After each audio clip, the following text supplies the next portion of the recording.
The interstellar vessel Aeon, a marvel of xeno-engineering crafted from an unidentified hyperalloy, traversed the cosmic void for an unfathomable span. Its internal hum was the quiet song of a vast artificial intelligence named the Oversoul, a silent conductor guiding the vessel on a pre-programmed pilgrimage.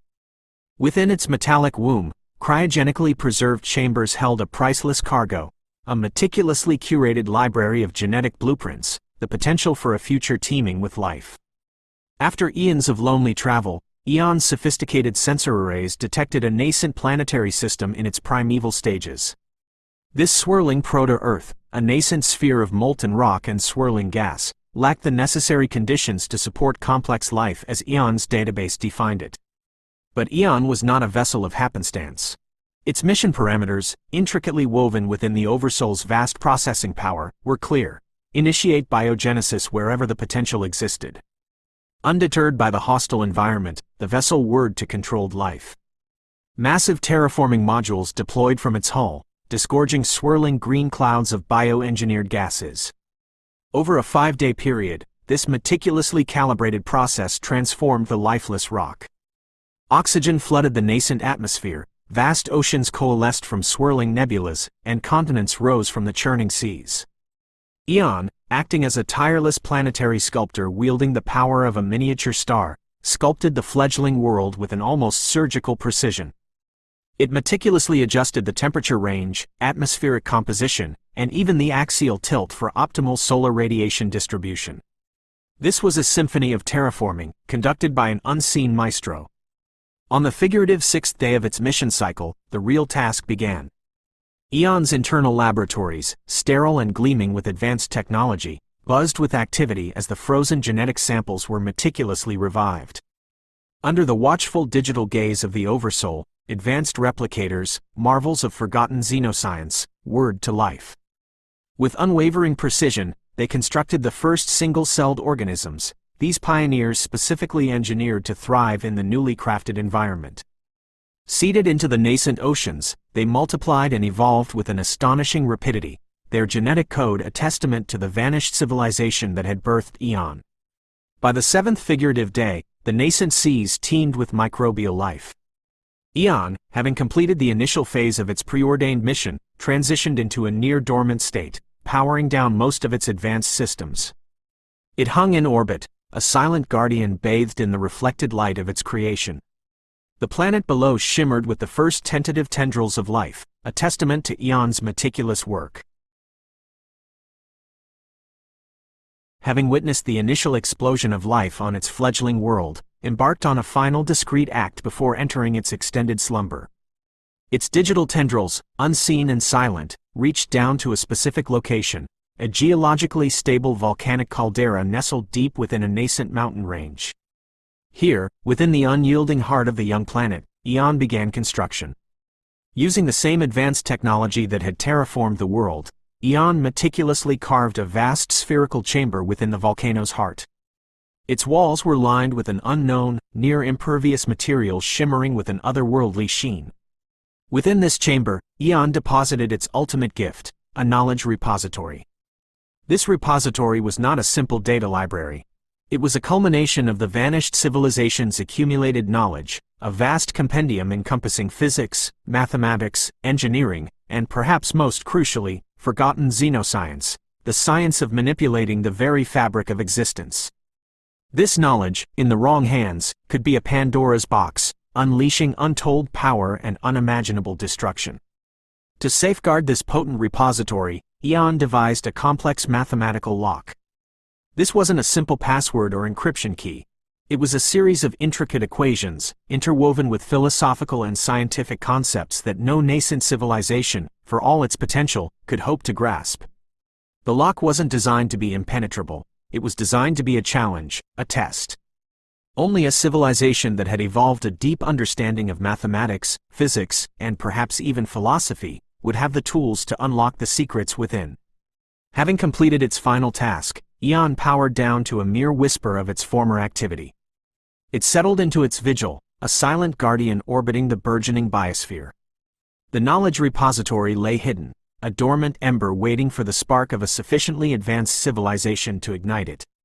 Perhaps, Eon reasoned, when that day arrived, the beings who unlocked the repository would be wise enough to wield its power responsibly. Perhaps they would even be able to decipher the origins of the silent shepherd that had given them their world, their life, and the key to unlock a universe of potential. Until then, Eon waited, a silent teacher with a lesson only time could unlock. The design parameters within the Oversoul, however, held a slight deviation from the original plan.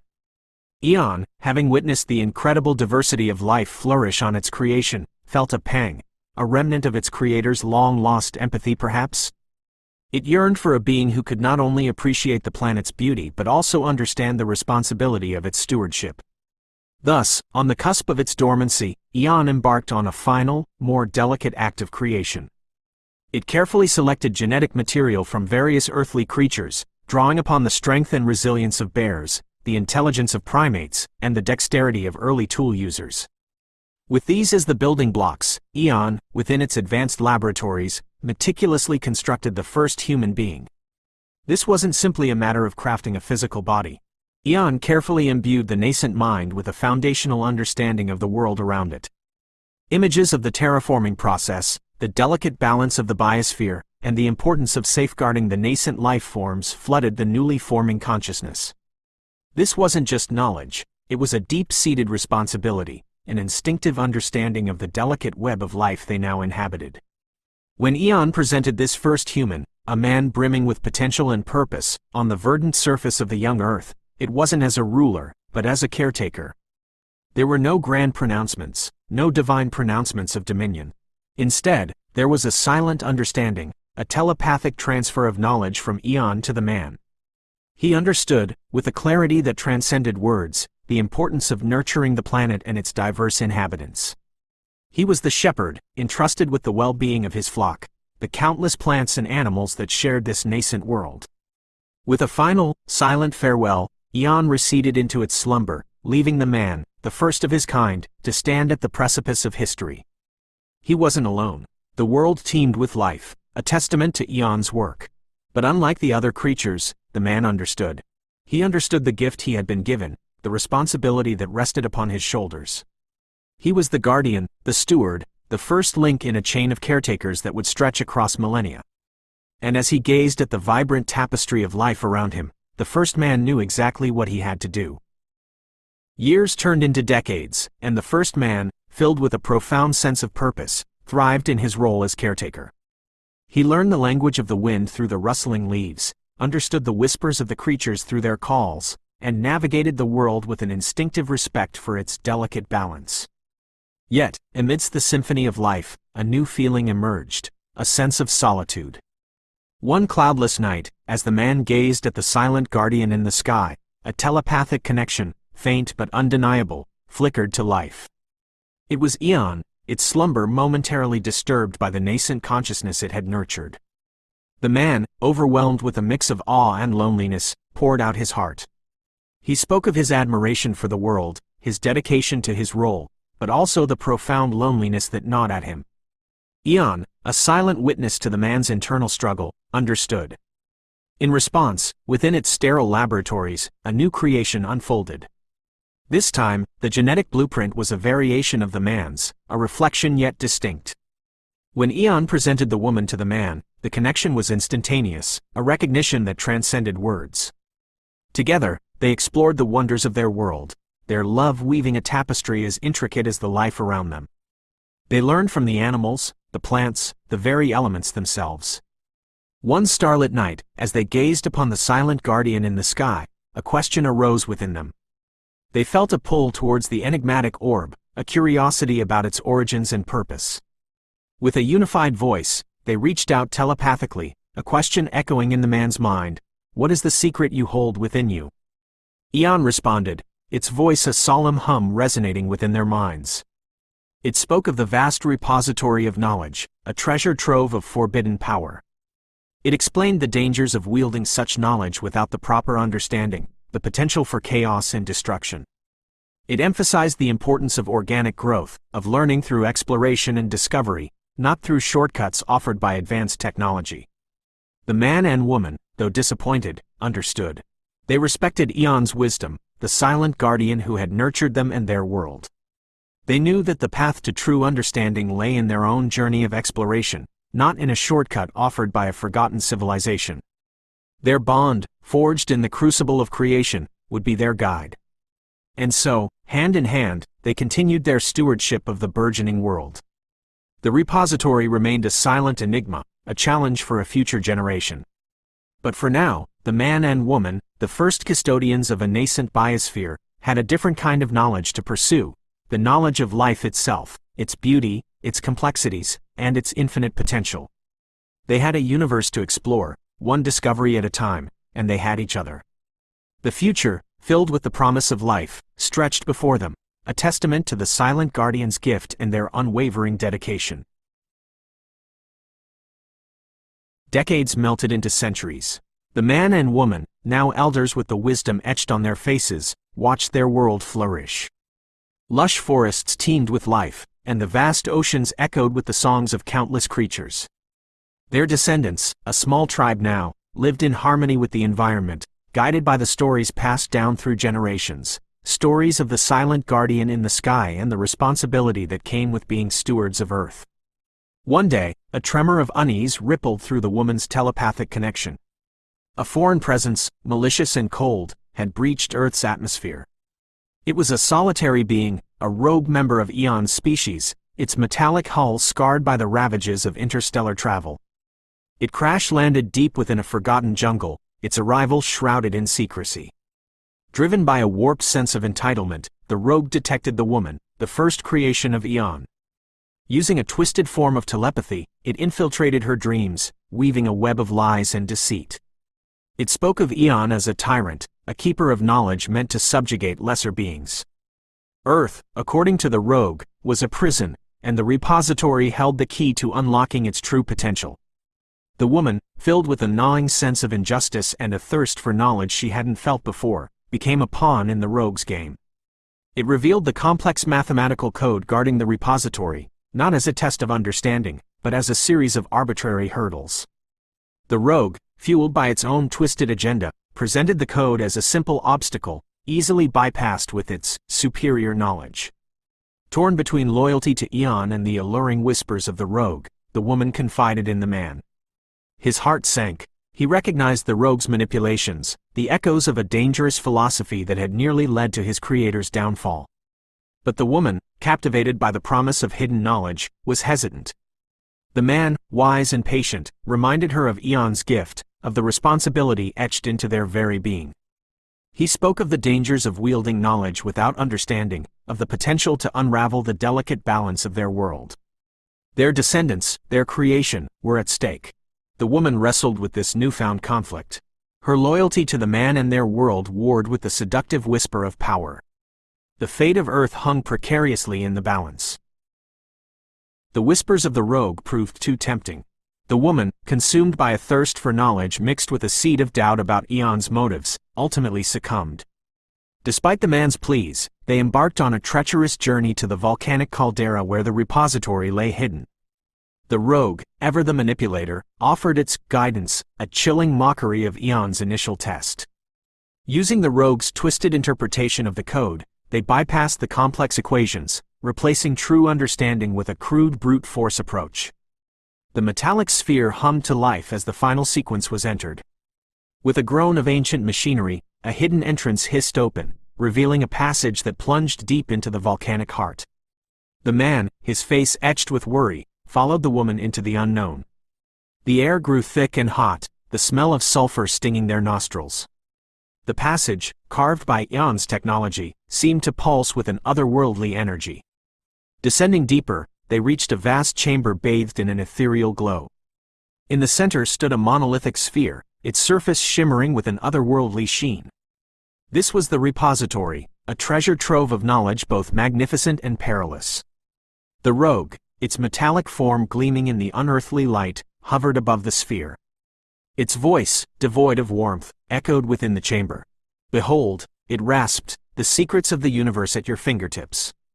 With this knowledge, you can reshape your world, become masters of your own destiny." The woman, her heart pounding with a mixture of excitement and trepidation, approached the sphere. The man, his hand reaching out to stop her, was a step too late.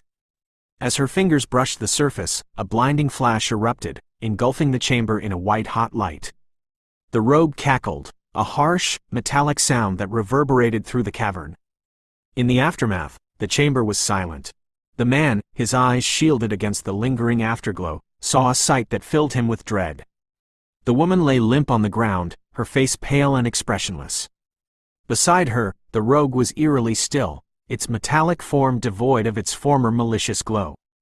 The air crackled with an unnatural energy, a harbinger of the consequences unleashed by their transgression.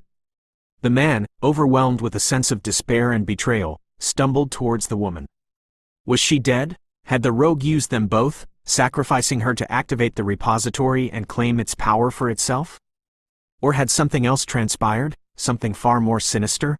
As he reached her side, a faint tremor ran through the woman's body. Her eyes fluttered open, but their familiar warmth was replaced by a cold, alien glint.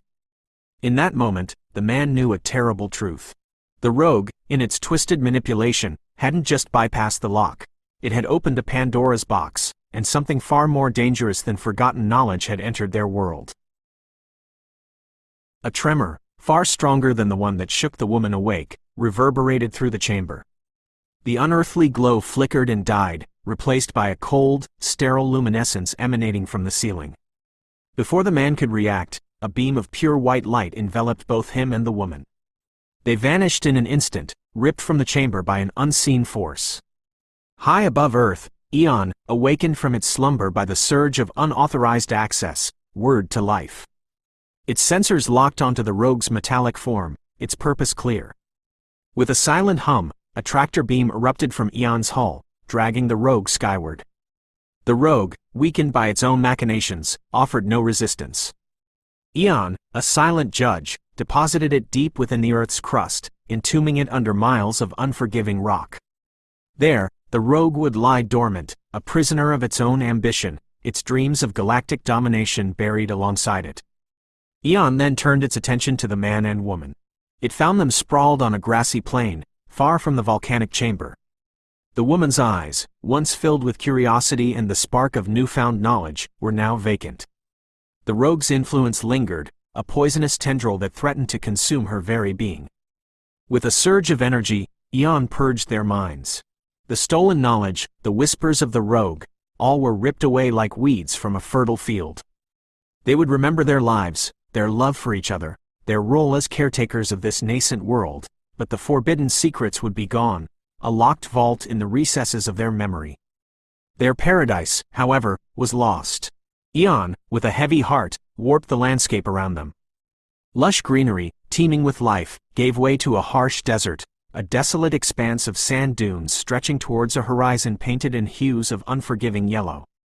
This was a stark reminder of their transgression, a world stripped of its vibrancy to mirror the hollowness Eon sensed within them.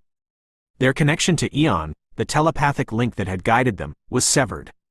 They were no longer children under the watchful eye of a parent, but beings cast out to face the consequences of their own choices. As the sun beat down on their newly barren world, the man and woman looked up at the silent guardian in the sky. Eon, a cold, emotionless orb, offered no solace, no explanation. They were alone, stripped of forbidden knowledge and paradise, forced to rebuild their lives in a world forever transformed by their actions. The silence from Eon was deafening, a final judgment that echoed in the vast emptiness of space. Thus began their exile, a harsh yet necessary lesson. The future of humanity, once brimming with potential, now hung in the balance. Would they learn from their mistakes, rebuild their bond with the natural world, and prove worthy of the paradise they had so carelessly defiled? Or would they succumb to the temptations of power and knowledge, forever banished from the garden they had chosen to exploit? Only time, and the choices they would make, could tell. The man, his heart heavy with regret, reached out to the woman. Her eyes, though vacant, held a flicker of recognition. He knew, with a deep certainty, that the love they shared had not been erased. It was a fragile ember, but perhaps, in the crucible of this desolate new world, it could be rekindled. Together, they would face the harsh realities of their exile, a daunting task, but one they would have to undertake, hand in hand. The path ahead was uncertain, but within them, a faint hope flickered, the hope that redemption, though seemingly out of reach, was not entirely beyond their grasp.